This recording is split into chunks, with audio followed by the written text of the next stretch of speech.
للمتقين والصلاة والسلام على أشرف الأنبياء والمرسلين أما بعد فأعوذ بالله من الشيطان الرجيم بسم الله الرحمن الرحيم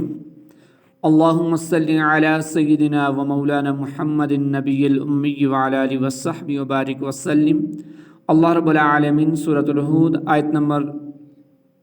56 کے اندر ارشاد فرما رہا ہے انی توکلت علی اللہ ربی و ربکم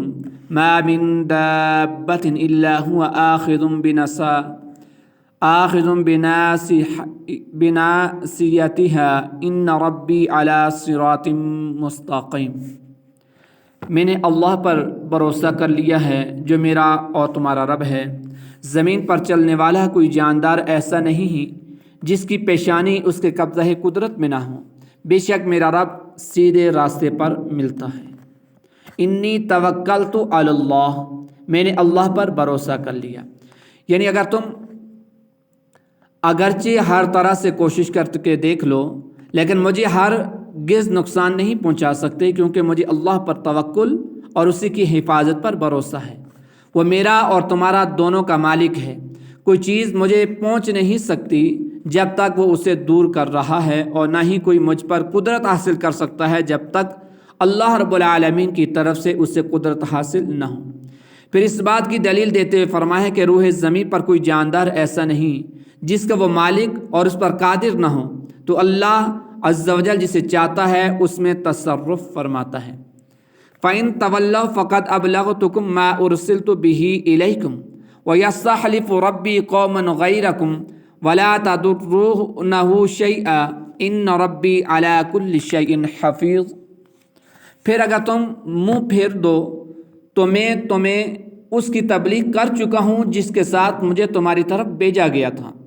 اور میرا رب تمہاری جگہ دوسروں کو لے آئے گا اور تم اس کا کچھ نہ بگاڑ سکو گے، بے شک میرا رب ہر شے پر نگہبان ہے۔ فَإِن تَوَلَّوْا، پھر اگر تم منہ پھیرو، یعنی جس دین کے ساتھ میں تمہاری طرف بھیجا گیا ہوں اگر تم اس پر ایمان لانے سے اعراض کرو، تو جس دین کے ساتھ مجھے تمہاری طرف بھیجا گیا تھا میں تمہیں اس کی تبلیغ کر چکا ہوں اور اس میں مجھ سے کوئی کمی واقع نہیں ہوئی، البتہ اسے قبول نہ کرنے کی بنا پر تم سے خطا سرزد ہوئی۔ اگر تم نے ایمان لانے سے اعراض کیا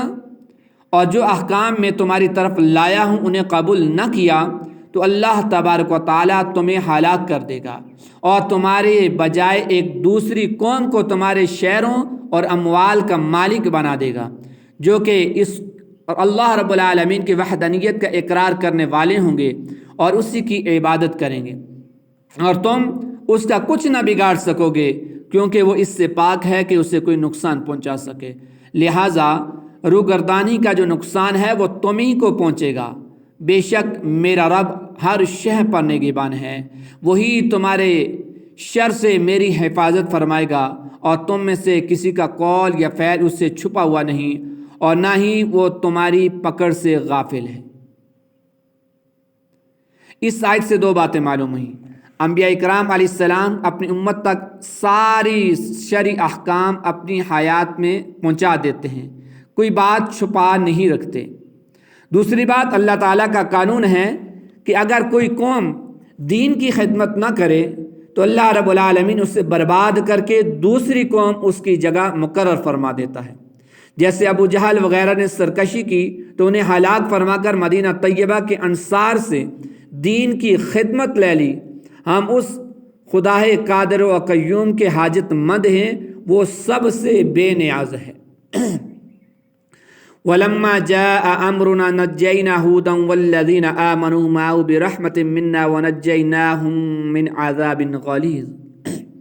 اور جب ہمارا حکم آ گیا تو ہم نے اپنی رحمت کے ساتھ ہود اور اس کے ساتھ والے مسلمانوں کو بچا لیا اور انہیں سخت عذاب سے نجات دی۔ وَلَمَّا جَاءَ أَمْرُنَا، اور جب ہمارا حکم آ گیا، جب حضرت ہود علیہ السلام کی قوم نے نصیحت حاصل نہ کی تو قادر اور قدیر اور سچے رب تعالیٰ کی بارگاہ سے ان کے عذاب کا حکم نافذ ہو گیا۔ جب ان کی ہلاکت اور ان پر عذاب کا حکم آیا تو اللہ رب العالمین نے حضرت ہود علیہ السلام اور ان پر ایمان لانے والوں کو جن کی تعداد 4000 تھی اپنی رحمت کے ساتھ عذاب سے بچا لیا، اور قوم عاد کو ہوا کے عذاب سے ہلاک کیا۔ تیز ہوا آئی اور قوم عاد ہلاک ہو گئی۔ مسلمانوں پر رحمت اس طرح ہے کہ جب عذاب نازل ہوا تو اللہ تعالیٰ نے ایمان والوں کو اس سے محفوظ رکھا، اور ارشاد فرمایا ہے کہ جسے مسلمانوں کو دنیا کے عذاب سے بچایا، ایسے ہی اللہ تعالیٰ انہیں آخرت کے عذاب سے بھی نجات دے گا۔ بہرحال اس آیت سے معلوم ہوا کہ ایمان اور نیک اعمال نجات کا ذریعہ اور سبب ہیں، لیکن در حقیقت نجات صرف اللہ رب العالمین کی رحمت سے ملتی ہے۔ وَتِلْكَ عَادٌ جَحَدُوا بِآيَاتِ رَبِّهِمْ وَعَصَوْا رُسُلَهُ وَاتَّبَعُوا أَمْرَ كُلِّ جَبَّارٍ عَنِيدٍ، اور یہ عاد ہیں جنہوں نے اپنے رب کی آیتوں کا انکار کیا اور اس کے رسولوں کی نافرمانی کی، اور بڑے سرکش ہٹ ڈرم کے کہنے پر چلے۔ وَتِلْكَ عَادٌ، اور یہ عاد ہے۔ جب حضرت ہود علیہ السلام کا قصہ ختم ہوا تو اللہ تعالیٰ نے اس آیت میں اپنے حبیب صلی اللہ علیہ وسلم کی امت سے خطاب فرمایا تلکا سے قوم عاد کی قبروں اور آثار کی طرف اشارہ ہے، اور مقصد یہ ہے کہ زمین میں چلو، انہیں دیکھو اور ان سے عبرت حاصل کرو۔ پھر اللہ تعالیٰ نے ان کا حال بیان فرمایا کہ انہوں نے اپنے رب عز و جل کی آیتوں یعنی ان معجزات کا انکار کیا جو حضرت ہود علیہ السلام لے کر آئے، اور انہوں نے اس کے رسولوں علیہ الصلاۃ والسلام کی نافرمانی کی، کیونکہ حضرت ہود علیہ السلام کی نافرمانی تمام رسولوں کی نافرمانی ہے، اور ان کے جاہلوں نے ہر بڑے سرکش اور ہٹ ڈرم سردار کی پیروی کی۔ وَأُتْبِعُوا فِي هَذِهِ الدُّنْيَا لَعْنَةً وَيَوْمَ الْقِيَامَةِ أَلَا إِنَّ عَادًا كَفَرُوا رَبَّهُمْ أَلَا بُعْدًا لِعَادٍ قَوْمِ ثَمُودَ، اور اس دنیا میں اور قیامت کے دن ان کے پیچھے لعنت لگا دی گئی۔ سن لو، بے شک عاد نے اپنے رب کے ساتھ کفر کیا، سن لو ہود کی قوم عاد کے لیے دوری ہے۔ وَأُتْبِعُوا فِي هَذِهِ الدُّنْيَا لَعْنَةً وَيَوْمَ الْقِيَامَةِ،